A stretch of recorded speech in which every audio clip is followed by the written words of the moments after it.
So away we are about to go. As you see, Pardee is currently up a game. Sullivan with a recent Pro Tour top 8 at Pro Tour Magic Origins.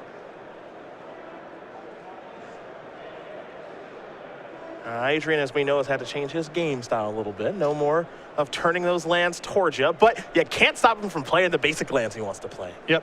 You also can't stop him from playing slow, cumbersome control decks. Also true. And here we are. That's just his style. As he is resolving a discard spell, of course. Sullivan with Myers Malice from the sideboard. He's got a Ghostly Sentinel out on the battlefield. Now his Swamp is a 3/3. As we head back Pardee's way, he's Jund, which means he does have some green cards in his deck. Huge Archive on the battlefield. He's going to cash that in. Pardee needs some cards. Last time we watched Sam Pardee earlier this year at Grand Prix Charlotte, making top 8 with Splinter Twin.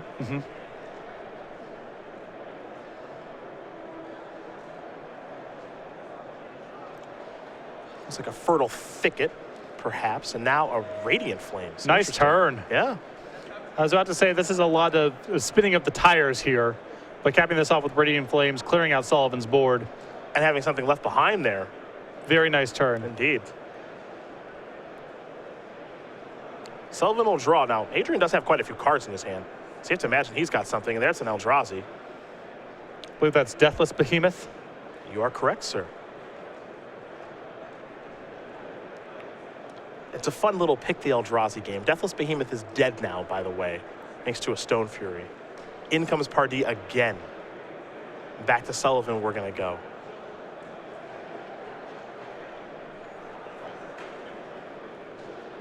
Yeah, the Tajiri Beastmaster just keeps beating on down here.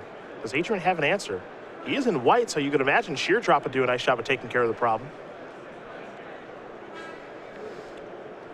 Sullivan going to cast Painful Truths. Aptly named. This is going to fall down to 7.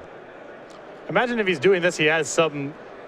He either has a removal spell already lined up in hand and just wants to cast that card drawing spell first, or nothing in his hand interacts, and this is what he has to do instead. He does have Sheer Drop and Smite the Monstrous in his deck as far as answers are concerned to this 5/5. Again, the question is, does he have one in his hand?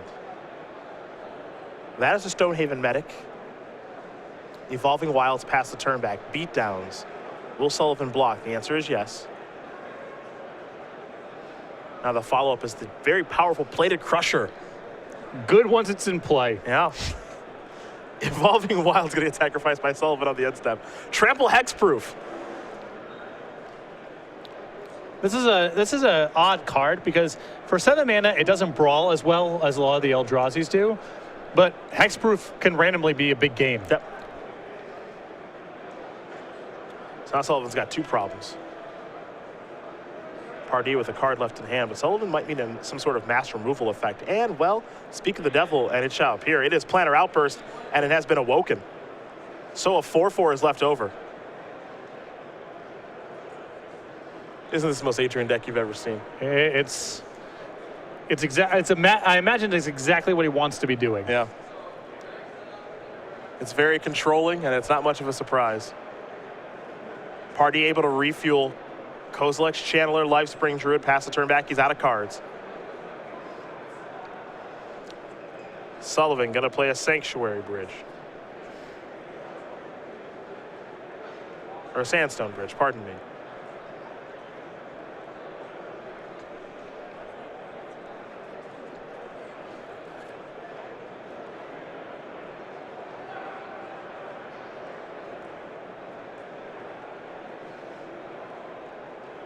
But he'll just pass the turn back. A lot of cards in hand.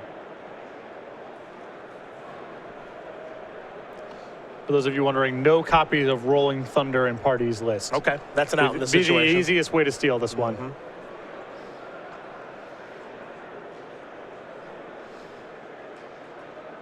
Sullivan 4 cards in hand. Pardee was empty-handed coming into the turn. See the life totals here, 12-7 in favor of Pardee. Pardee also up a game right now. Sullivan going to tap a bunch of mana on the end step. Scour from Existence will take care of Kozilek's Channeling. So now Sullivan will untap and draw as the 4/4 on the battlefield. He'll come across for 4.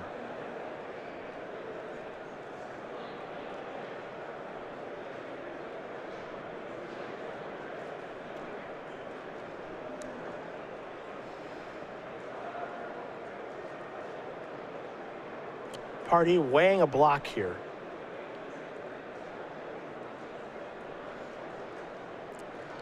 Looks like he will take the damage. And Sullivan just happy to pass the turn back yet again. Pardee, ooh, hello, Omniath. Yikes. Adrian's going to want to read that one. Even in a format flush with 7 mana cards, 8 mana cards, this one stands out as being especially good. When a land enters the battlefield, you get a 5/5 red-green elemental creature token. Wow, someone really gets to keep their job. We have those too? Huh. Jeez, oh Pete's. Omnath's not messing around. And when Omnath dies or another elemental, deal 3 damage to a creature or player. This is one of the reasons you might want to be green. I was going to say it was looking like there was really no draw for Pardee at this point, with Sullivan having so many cards in hand and already having a 4/4 land in play and all that. If any card's going to drag him out of this, Omnath's on the list. There's a swamp for Sullivan. And one card I was looking for in Adrian's deck list. See how he has a way out of this situation. He's tapping a lot of mana, though. Another Scour from Existence. Jeez.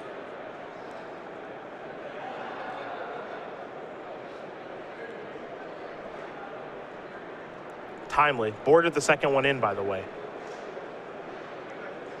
Maybe he saw Omnath in game number 1 and realized he needed another answer. Wow, Pardee tapping mana very quickly here.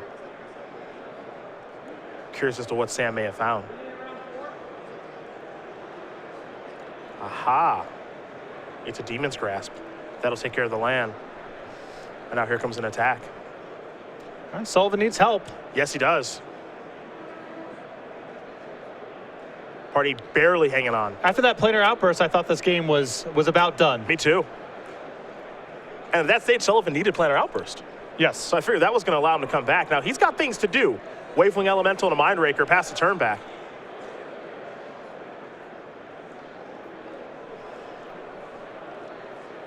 Looks like Pardee's going to act. He's thinking about activating something on his upkeep here. Looks like he's considering activating the Blighted Woodland on an upkeep to thin out the deck a little bit. Yep.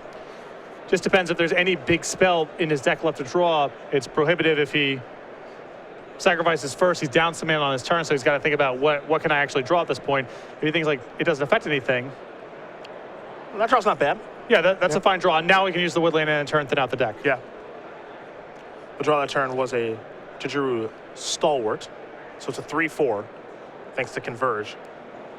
Sullivan's plan that turn was to just do a little double blocking. And I like the no attack there from Pardee. His 5/5 is worth more than any of Sullivan's creatures individually. If he allows Sullivan to double block, he's just trading off 1 for 1. Both the creatures are lethal, so next turn, Sullivan needs to block both. That involves at least 1 chump block. Mm-hmm. Now the question is, what did Adrian Sullivan draw? Is there anything that can help him in this situation?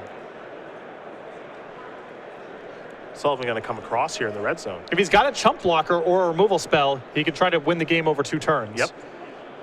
So he came across here for 5, played a land. Pretty big hit. If you're Pardee, you're not feeling good about that. Yeah, it means Sullivan has something. He can't make that attack on nothing. Pardee down to 3. Sullivan with complete disregard. Pass the turn back. Pardee is going to activate the Blighted Woodland and hope for the best. If he finds a removal spell, he'll win. If Sullivan can fade that, looks like he'll win. It's as tight as can be. Pardee also with 2 copies of Giant Mantis, and that counts as a big draw here too. Absolutely. Sullivan has to chump block, and if Pardee can chump block on the way back and fade a draw from Sullivan, that's the game. Is it party time? It is. Yes, it is. Touch of the Void's going to get the job done. Sam Pardee going to win this matchup over Adrian Sullivan. 2-0. Touch of the Void going upstairs there for Sam on what looked to be the last possible turn. Jund is going to take down Esper. And now for Pardee, he's 5-1. Back and forth game. The rares and mythics were really important there. The planar outburst from Sullivan, the Omnath from Pardee. It was not clear on the last couple turns who was winning. A couple spots there, we were saying, all right, Pardee needs some help here, would draw something productive. Same thing with Sullivan. And then on the last turn, facing lethal, the top of the deck was cooperative for Pardee, and now he's 5-1 for Sullivan. Now 4-2, has to rip off 3 straight wins if he wants to draft tomorrow.